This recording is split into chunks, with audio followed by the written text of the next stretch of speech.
Saudi में SIM का bill जमा किए अगर देश छोड़ने की सोची तो एयरपोर्ट से ही भेज दिया जाएगा आपको वापस। नमस्कार, स्वागत है आपका हमारे चैनल डेली सऊदी न्यूज़ पर।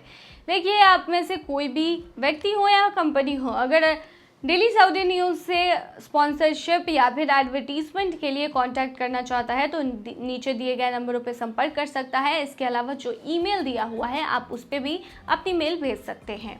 तो चलिए अब खबर शुरू करते हैं। देखिए, अगर आप सऊदी अरेबिया में काम कर रहे हैं और आपके नाम पर कोई सिम कार्ड मौजूद है जिसे आप इस्तेमाल नहीं कर रहे हैं, तो आपको इस बात का ध्यान रखना चाहिए कि आपका सिम कार्ड है कहाँ। कई बार ऐसा होता है कि आपको जानकारी नहीं होती कि आपके नाम पर कोई सिम कार्ड भी चल रहा है। ये सिम कार्ड किसी और दूसरे के जरिए इस्तेमाल में लाया जा सकता है। हो सकता है कि आपने यह सिम कार्ड किसी दोस्त, रिश्तेदार या जानने वाले को दिया हो जो नए नए सऊदी अरेबिया में आए थे और उनके पास इकामा नहीं था।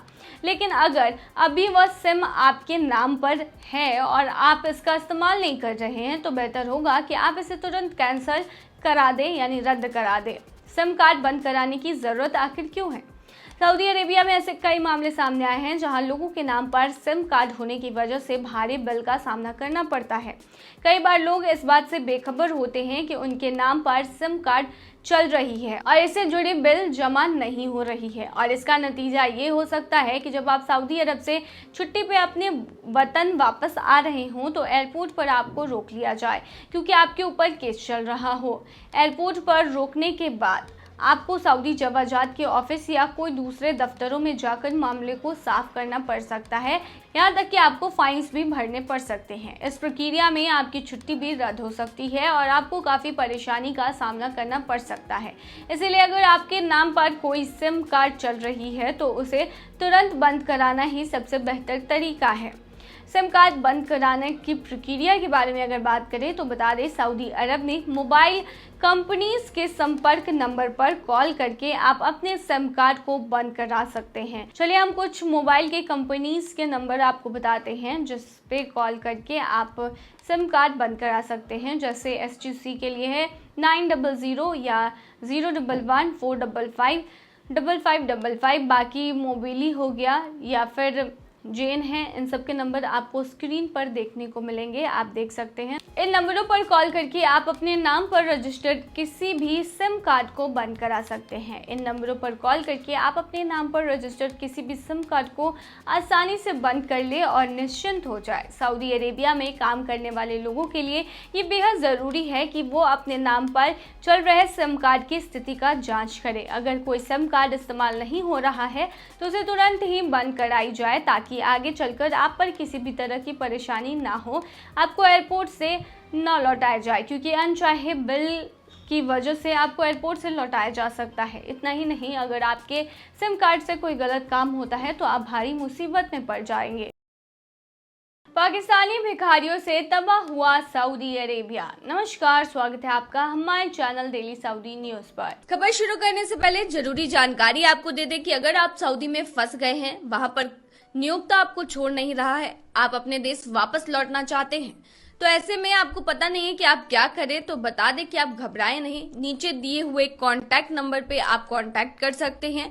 वहां से आपको जो जरूरी हेल्प है वो मिल जाएगी। कानूनी प्रक्रियाओं के तहत सारी कार्रवाई करके आपको महज 3 से 4 दिन के अंदर खरूज लगाकर वापस अपने देश सही सलामत पहुंचा दिया जाएगा। तो दिए गए नंबर पर आप संपर्क कर सकते हैं। देखिए, सऊदी अरब ने उम्रा और हज वीजा के तहत भिखारियों को भेजने के लिए पाकिस्तान को कड़ी चेतावनी दी है। सऊदी सरकार ने पाकिस्तान को चेतावनी जारी की है क्योंकि बड़ी संख्या में पाकिस्तानी नागरिक भीख मांगते हुए पकड़े गए हैं। सऊदी अरब ने पाकिस्तान को चेतावनी दी है कि वह उम्रा और हज वीजा के तहत राज्य में आने वाले भिखारियों पर गंभीरता से और तत्काल ध्यान दे। उसने इस्लामाबाद के धार्मिक मामलों के मंत्रालय से ऐसे लोगों को वीजा मिलने और भीख मांगने के लिए अपने क्षेत्र में प्रवेश करने से रोकने को कहा है। सऊदी सरकार ने पाकिस्तान को चेतावनी जारी की है क्योंकि बड़ी संख्या में पाकिस्तानी नागरिक देश में भीख मांगते पकड़े गए हैं और उन्हें वापस भेज दिया गया है। यह पता चला है कि पाकिस्तानी भिखारी और उम्रा और हज वीज़ा के तहत राज्य में आए थे और अपना समय मक्का और मदीना की सड़कों पर भीख मांगने में बिता रहे थे। पाकिस्तान के धार्मिक मामलों के मंत्रालय के सूत्रों ने पुष्टि की है कि सऊदी अरब ने उम्रा वीजा पर राज्य में आने वाले पाकिस्तानी भिखारियों की बढ़ती संख्या पर गंभीर चिंता जताई है। सूत्र ने कहा है कि सऊदी अरब ने चेतावनी दी है कि यदि स्थिति को नियंत्रित नहीं किया गया तो इसका पाकिस्तानी उम्रा और हज यात्रियों पर नेगेटिव इम्पैक्ट पड़ सकता है। मंत्रालय ने उम्रा यात्रा की सुविधा देने वाली ट्रैवल एजेंसियों को विनियमित करने और उन्हें एक कानूनी छतरी के नीचे लाने के उद्देश्य से उम्रा अधिनियम पेश किया है, ताकि उन पर और उनके वीजा प्रावधानों की प्रक्रिया पर कानूनी निगरानी रखी जा सके।